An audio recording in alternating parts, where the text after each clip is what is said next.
definitely. One other thing about the open access materials, it seems to us that open access in some ways threatens the library's role in funding collection development. Is that true, or are we missing something? Or? Yeah, I think it does, but that maybe isn't a problem, right? So it's either it's a problem if you need to continue funding collection development.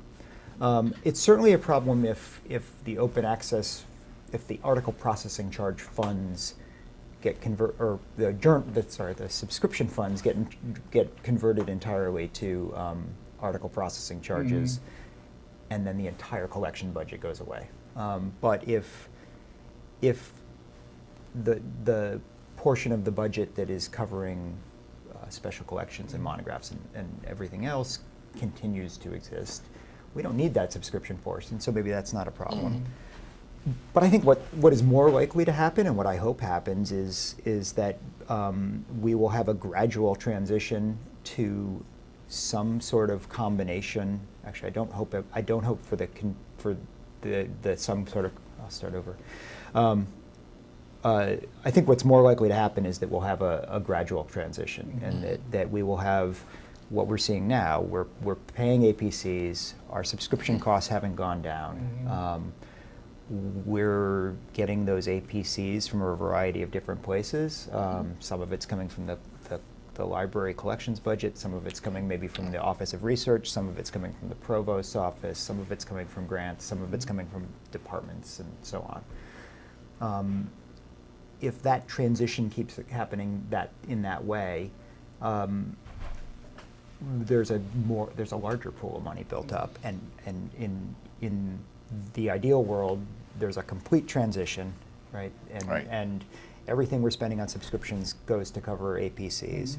I don't actually believe that will happen, right? I think it's going to be a mix of models. But imagining that does happen, some of that money then goes to cover APCs. Maybe more of it goes to cover things like special collections and archives, and maybe more library services rather than buying collections, and certainly in an open environment where content is freely available on the web, those services around providing access become more and more and more important, right? So paying for both services and systems to aid discovery and access become really valuable. So in my ideal world, but the money is actually still there in the library budget, probably a smaller budget because it doesn't need to be as large. But we're redeploying it into special collections and into services to provide access. You know, these transformations, though, can actually happen very quickly. Yep. We've seen an absolute transformation in interlibrary loan through Get It Now. Yep. And our cost shot through the roof in a matter of a single year, 5 or 6 times what we initially budgeted. So it can jump like that. It can. I mean, so why I think it wouldn't happen as quickly with open access is that there are too many things that have to happen, right? So if you take the relatively small, very ambitious Scope 3 project, which was to flip a small number of journals in physics.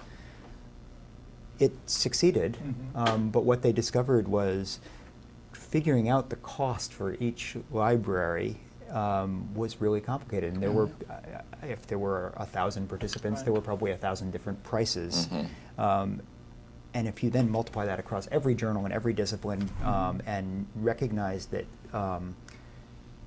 some libraries have access to that journal through a package, some are buying directly, right? I think just the sheer complexity of calculating how to make that change happen means that it can't happen as quickly as something like a transition away from interlibrary loan.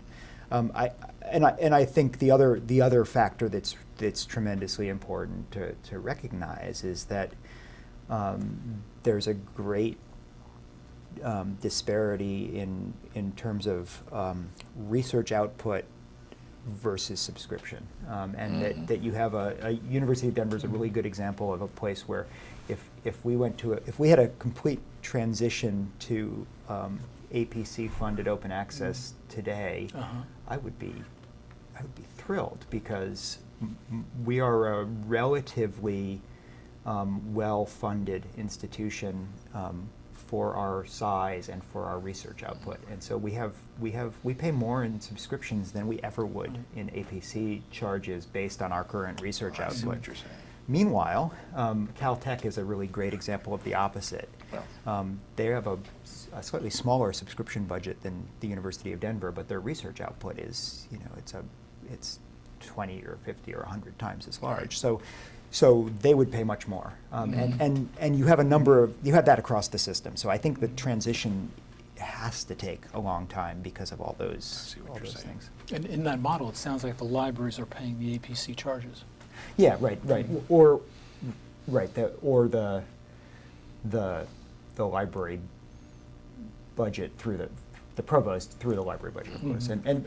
But even if you look at that University of Denver and Caltech example, even if you factor in funding from grants for some portion of those articles, and factor in the fact that there are multi-author articles and some of those APCs would be funded through other institutions, even then that Caltech still ends up paying more for APCs and University of Denver less. So you see the library as having a responsibility for paying these APCs?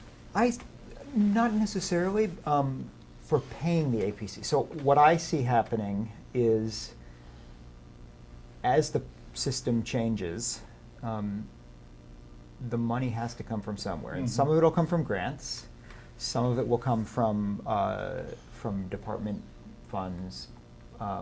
But if it were to happen on a really large scale, at some point the university would say, well, we're spending less money now. We don't need to spend the money on subscriptions, so it will go to APCs.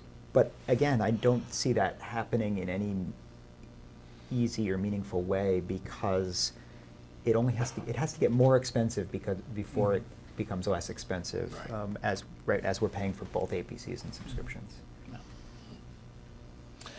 Well, this morning we were treated to a wonderful debate in the annual Hyde Park debate. The proposition this year was, resolved, the APC-funded open access is antithetical to the values of librarianship. Which side, for the audience, which side of the question did you argue, and how did you feel about this, the debate as it unfolded? I argued against the proposition, right? So I argued that APC-funded open access was in line with the values of librarianship. I actually argued probably a stronger version of that than I truly believe. So I believe that APC-funded open access does line up with the values of librarianship.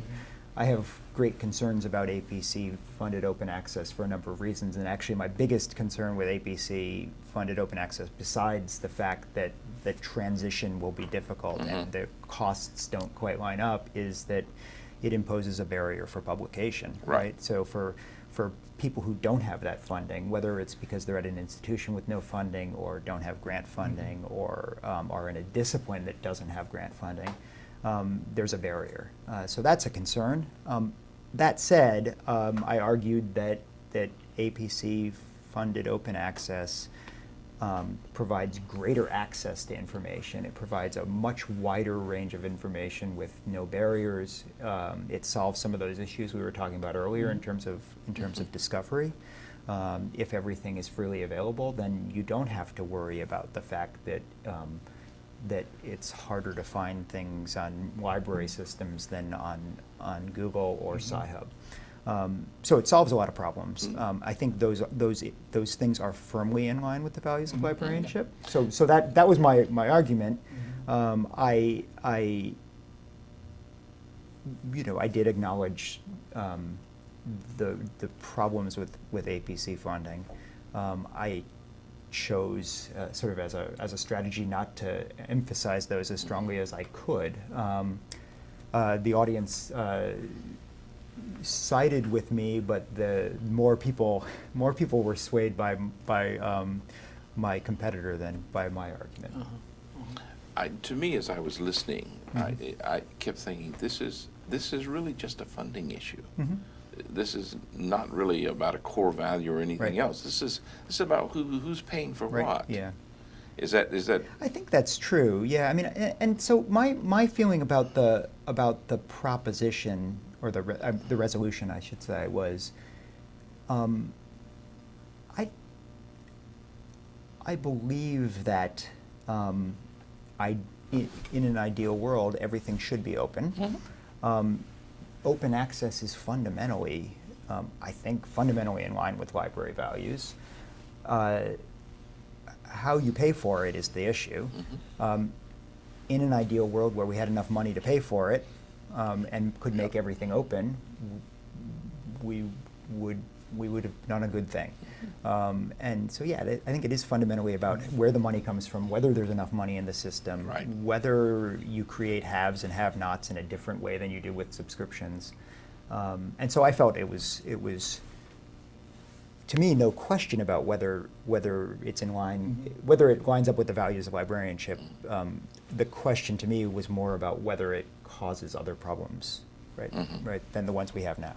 Yeah, there are always unintended consequences to all of Exactly. this. Yeah. Yeah. Did you have was there something else you wanted to? No. Okay. We usually like to end up, just to make sure we don't miss anything, is to kind of put you in our chair. Okay. If you were sitting where Jack is sitting, what question would you ask yourself? Is there anything that we've missed that we should be talking about? I guess what I'll say is that it's not a question, but it's an observation that